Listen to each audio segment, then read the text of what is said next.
Hi good மார்னிங்மா. மணி இன்றைக்கி 6:15 ஆகுதுங்க. இப்போ தான் சமையல் வேலையை ஸ்டார்ட் பண்ண போகிறேன். ஆனால் அப்போவே எழுந்திச்சிட்டேங்க, 4:45 எழுந்திச்சிட்டேன்.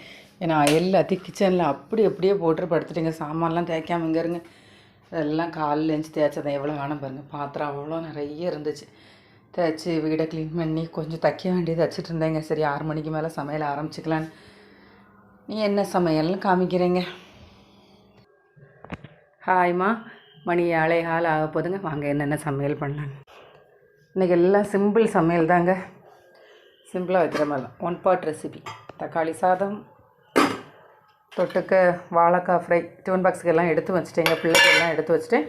அப்பளம் பொரித்து வச்சுருக்கேன். காலையில் சாப்பாட்டுக்கு தோசை ஊற்றி வச்சாச்சு. தேங்காய் சட்னி அரைச்சி வச்சுருக்கேங்க. இன்றைக்கி சிம்பிள் வேலை தான். பிள்ளையை குடிக்க தண்ணி ஊற்றி வச்சுருக்கேன். அதை மட்டும் தோசை மட்டும் நாங்கள் ஊற்றி சாப்பிடணும். ஹரிக்குட்டி எழுந்தோன்னே அவனை கிளப்பி அவனுக்கு வேலையெல்லாம் பார்த்துட்டு ஸ்கூலுக்கு அனுப்பணும். ஓகே பாய்மா.